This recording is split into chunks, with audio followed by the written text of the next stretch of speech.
Bem-vindos a mais um programa. O tema de hoje é o PMDB e o novo ministério.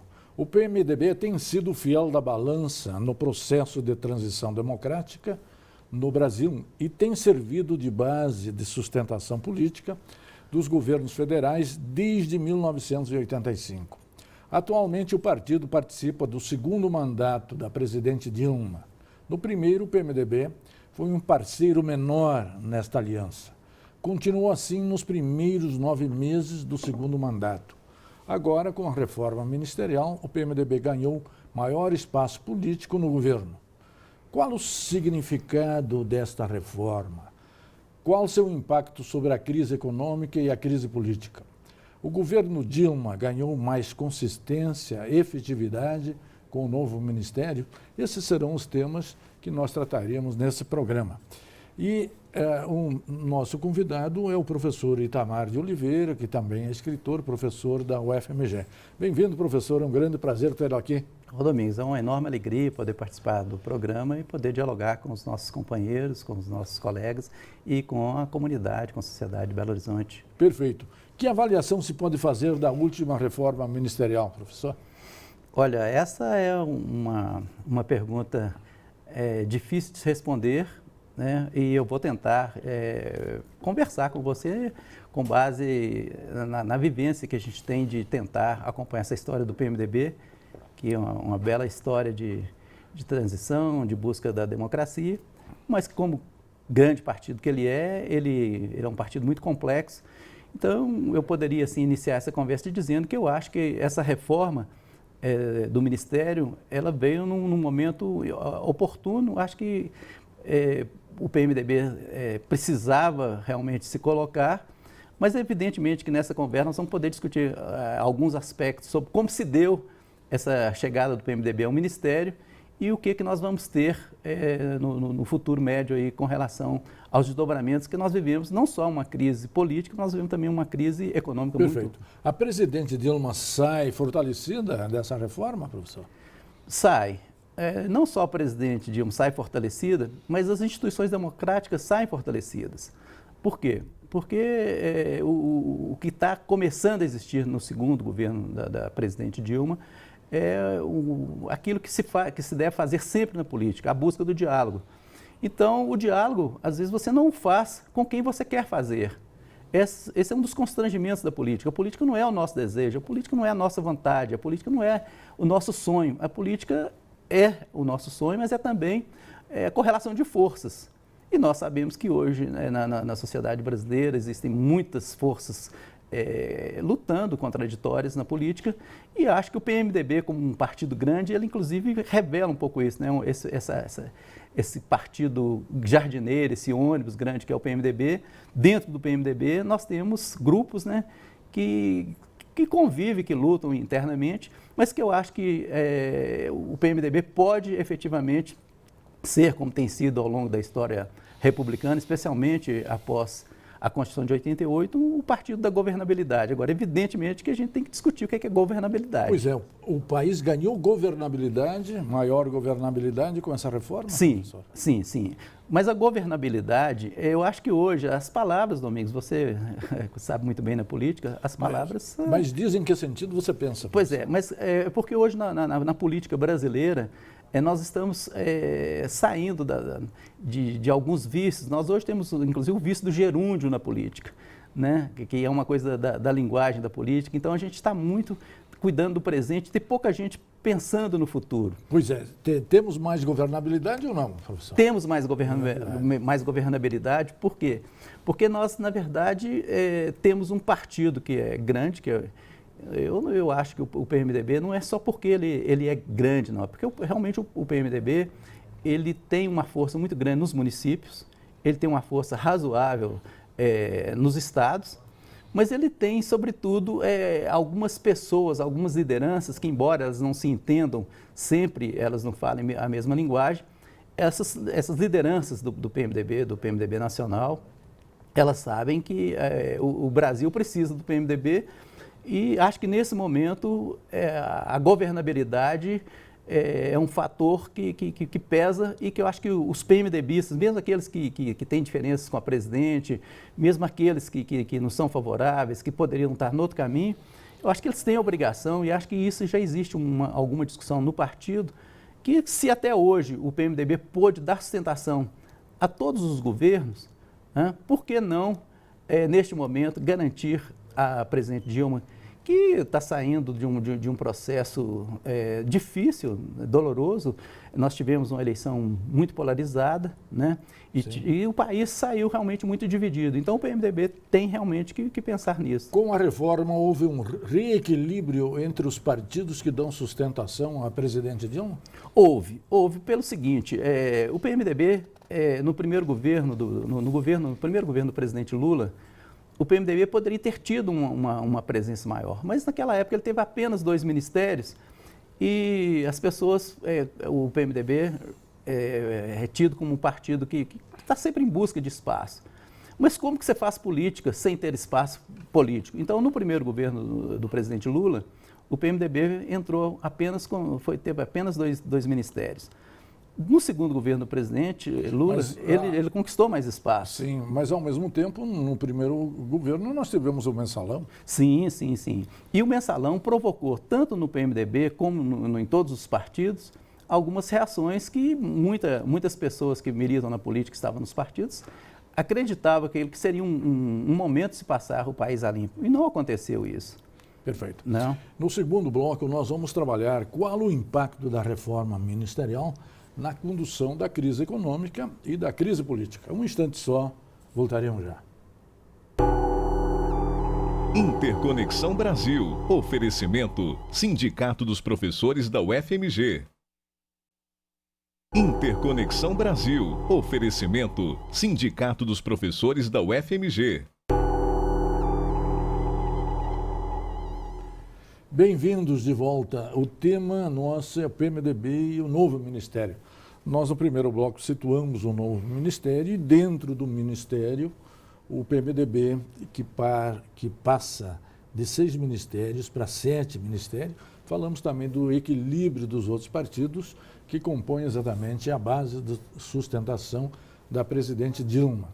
Deixamos já no ar o que seria o tema central desse segundo bloco, que é exatamente qual o impacto da reforma ministerial, por exemplo, na crise política, professor. Olha, a crise política, ela traz muitos desdobramentos. Sim. A gente sabe que um dos problemas maiores que o Brasil tem hoje é de credibilidade e de confiabilidade.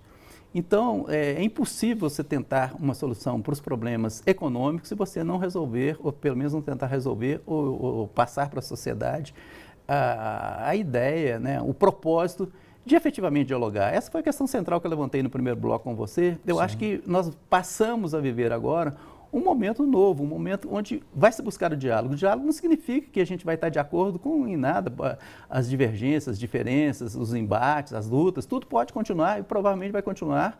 A gente nem sabe como que isso vai acontecer, porque os partidos estão em busca do poder. Sim. Né? Os comentaristas falam que, na verdade, quem perdeu o poder foi a Dilma, porque ela perdeu o espaço para o PMDB nos seus vários setores. Perdeu espaço também para o presidente Lula. Então, as figuras ministeriais muito mais próximas a Dilma tiveram que ser deslocadas para outros ministérios, saíram propriamente do Planalto, né? Isso é verdadeiro, essa análise, ou não? Professor? Olha, eu tenho um pouco de receio dessa fulanização da política, porque o que acontece? Quando a gente escuta, a gente participa, a gente está no meio político, a gente sabe que existem diferenças no plano pessoal, no plano político, no plano econômico, existe toda sorte de diferença. Mas a presidente Dilma, evidentemente que a experiência dela, inclusive quando ela estava no Ministério, era uma experiência muito... Ela era realmente ela já chegou a receber dos companheiros do PMDB sugestões para que ela fosse mais flexível. Então, eu acho que na política tudo muda. Eu acho que o novo ministério não significa que está tudo resolvido, mas eu acho que você cria condições para um diálogo. Agora, eu prefiro não discutir se o presidente Lula, evidentemente que ele teve influência, porque o presidente Lula não teve influência agora, o presidente Lula teve influência na própria indicação da ministra Dilma, da chefe da Casa Civil, para ser a presidente do Brasil. Qual foi a lógica que presidiu a reforma desse ministério? Olha, eu entendo que a lógica prevaleceu o seguinte sentido. Se nós não tivermos a lucidez de dialogar, nós vamos cometer um crime contra a sociedade brasileira. Por quê? Porque o Brasil, todos os governos, após a Constituição de 88, todos os governos construíram alguma coisa boa para o Brasil. Você sabe muito bem, vamos tirar, digamos assim, um viés político. Mas existem pessoas que consideram algumas coisas da abertura do presidente Collor, que foram interessantes do ponto de vista mercadológico. O Brasil começou a pensar em entrar na globalização de alguma forma, com algum protagonismo. Pode ter sido um equívoco, mas foi alguma coisa positiva em algum tipo de análise. Né? O mandato do presidente Fernando Henrique foi muito criticado, mas algumas questões, por exemplo... Tem o Itamar, o seu xará aí no meio, né? Não, o presidente Itamar, ele é preservado por todas as correntes. O presidente Itamar foi um presidente de união nacional, todos os partidos o respeitaram, e ele tinha realmente um perfil corajoso, fez o real, né? Fez o real e criou condições para a governabilidade que nós temos hoje. Então, Itamar realmente é uma transição bem sucedida, né? E hoje, o presidente Fernando Henrique tem sido muito cauteloso, né, de não botar... não confundir o país, né? E ele tem tido não botar gasolina na fogueira. Na fogueira. Então, eu acho que isso é interessante, porque eu acho que todas as pessoas que serviram, que usaram, ou que tiveram acesso ao poder, elas têm essa responsabilidade. Elas deveriam ser estadistas. Eu acho lamentável quando você fica pensando, né, na próxima eleição e nos próximos cargos. Aí realmente não é a grande política. Né? O país não pode ficar parado 4 anos. Exatamente. Então, acho que isso todo mundo entendeu que o Brasil tem que ser maior do que a crise. Então, perfeito. Eu acho que foi um bom começo e acho que a presidente Dilma não perdeu. Eu acho que a presidente Dilma pode crescer. Por quê? Porque ela manteve também as pessoas com as quais ela dialoga, ela preservou o mercadante no Ministério da Educação. Sim. E na educação, nós que somos da universidade, Domingos, eu acho que na educação a gente sofreu muito. Que é outro setor crítico, né? E a gente sofreu muito. Eu acho que as universidades vai ganhar com a presença do mercadante.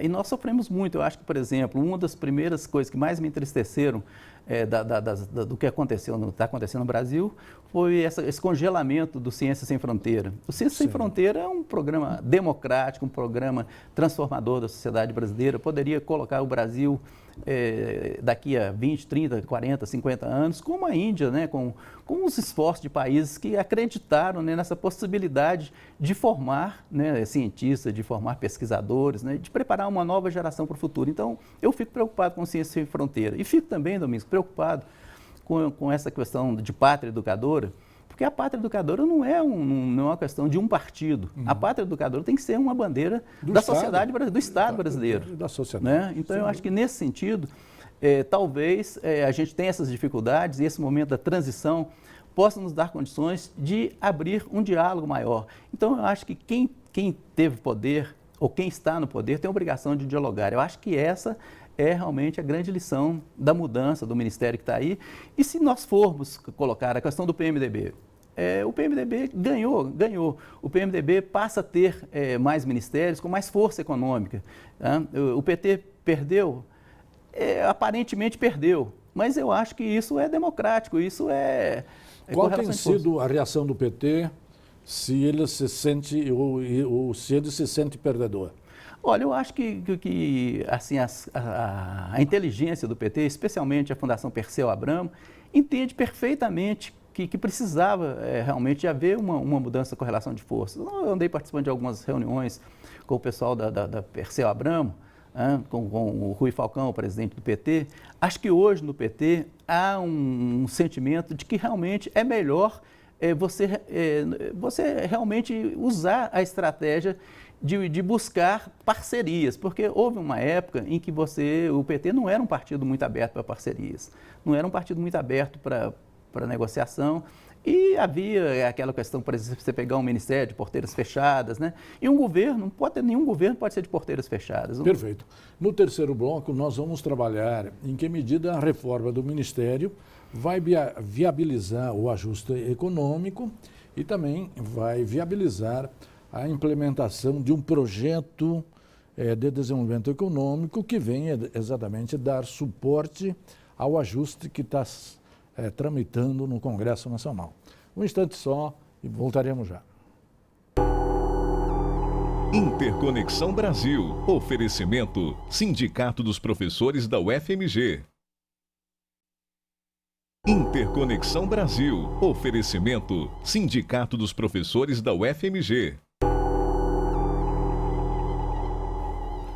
Bem-vindos de volta.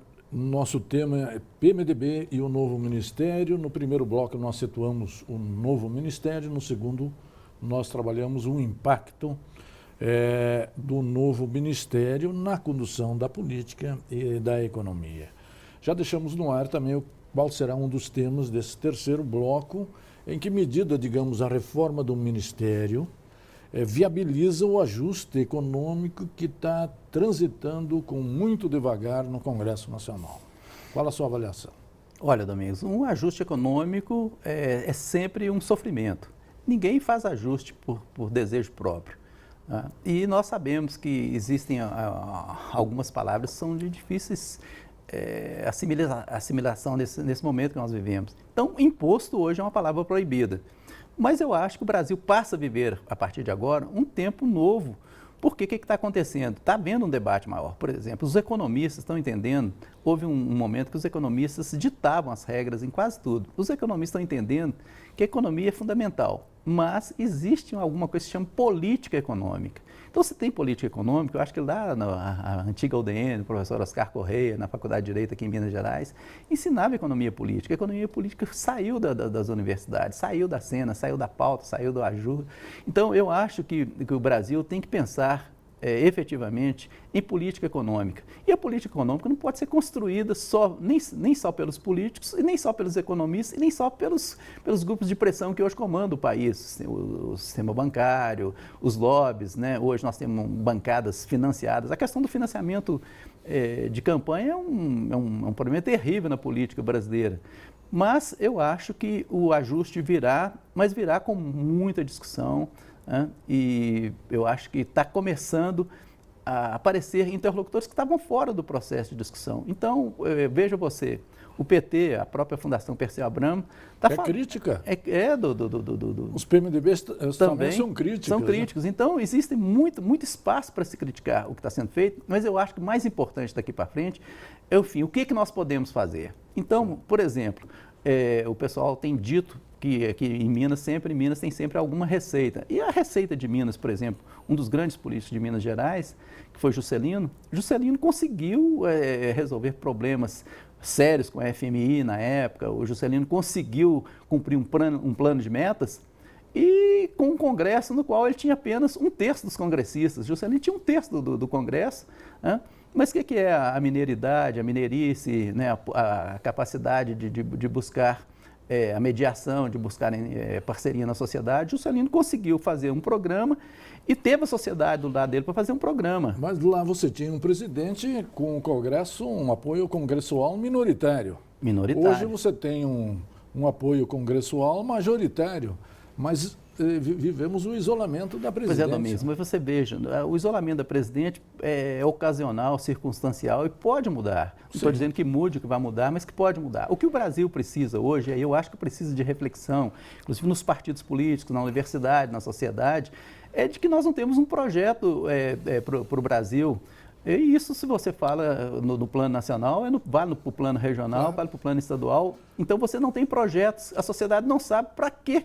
Em que direção ela está caminhando? Sim, e isso é muito difícil, porque quando, digamos, não se sabe para onde vai, Exatamente. Como aproveitar os ventos favoráveis, né? Mas eu acho que nós estamos num momento bom. A crise é um momento de transição, é um momento de reflexão, e acho que a reflexão política hoje tem que nos direcionar para alguma coisa que pense realmente na possibilidade do Brasil superar essa crise, porque ele já superou outras e vai superar essa também. Agora, nós não podemos ficar só superando crise, eu acho que nós temos que dar um salto de qualidade. Sim. Acho que os partidos políticos, todos da maneira que eles funcionam hoje, estão todos esgotados. O sistema partidário está completamente fora de sintonia. 34 partidos em funcionamento. Como orquestrar, digamos, 34 partidos exatamente num presidencialismo de coalizão? E você veja o que aconteceu no Brasil hoje. Hoje você tem um neoparlamentarismo, você tem um parlamentarismo inexplicável.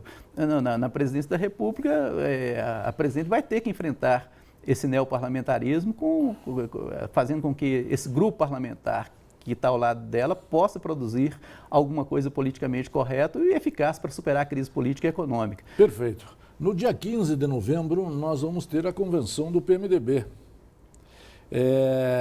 O que esperar dessa convenção, professor? Olha, eu acho que primeiro, eu estou sentindo lá na direção nacional do partido, eu acho que eles vão adiar, em vez de novembro, é possível que se passe para dezembro ou para março. Ou para março. Eu acho que o adiamento, eu acho que faz sentido. Eu acho que não é o momento de você decidir, você tá no barco, né? Então, eu acho melhor tentar definir para onde o barco vai, para depois definir como que o partido vai agir. Se eu entendi bem, adiar é exatamente para evitar o risco de ruptura entre a aliança PT-PMDB? É isso? Porque eu acho que hoje, se o PMDB fizer uma ruptura, eu mesmo fui favorável a que nós tivéssemos candidatura própria do PMDB em Minas Gerais, porque eu acho que o PMDB precisaria ter um projeto. Tive uma conversa com o presidente Temer, junto com o senador Ronan Tito, pedimos a ele que colocasse, disponibilizasse o nome dele para nós termos uma candidatura à presidência. Ele falou, olha, eu não posso, eu sou vice-presidente, o PMDB caminhou até agora com o PT, acho que nós temos a obrigação de caminhar um pouco mais.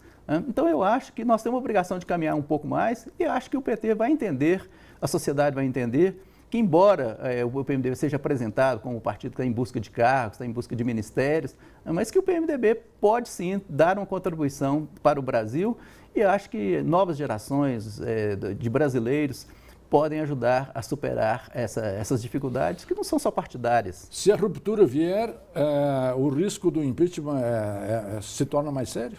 Olha, eu acho que a ruptura é o pior cenário para o PMDB, para a presidente Dilma e para o Brasil. Então, eu acho que o PMDB está correto de adiar essa convenção, de postergá-la, de deixar para março, sabe? Porque março o PMDB faz 50 anos. Então, eu acho que seria um momento... É uma data histórica. Histórica, aí o partido teria tempo até lá de pensar e de praticar um pouco a democracia interna, porque a questão da democracia interna é um problema em todos os partidos, inclusive no PMDB. Então, no finalzinho do programa, o Brasil é maior do que suas crises? Muito maior, não tenha dúvida. Quando a gente fala de partidos, cada pessoa que está num partido, acredita que seu partido tem programa, tem ideias, tem metas. Mas partido é um instrumento para construir um projeto de sociedade. Eu acho que hoje todos os partidos brasileiros têm a obrigação de buscar a possibilidade de construir um projeto para o povo brasileiro. E até hoje não foi possível. Você que é gaúcho sabe muito bem que o que a gente tem de estadista ainda na política brasileira, os grandes estadistas da política brasileira ainda é Juscelino, né, e Getúlio Vargas. Está faltando grandes lideranças. Grandes lideranças. Só temos em termos mundial, que é o Papa Francisco, mas essa é outra história. Professor, queria agradecer muito sua presença aqui, seus esclarecimentos, seu otimismo para que a gente pense o Brasil e olhe exatamente o futuro. E a você, telespectador, que sempre nos acompanha e nos prestigia, muito obrigado pela sua audiência e até a semana que vem. Parabéns.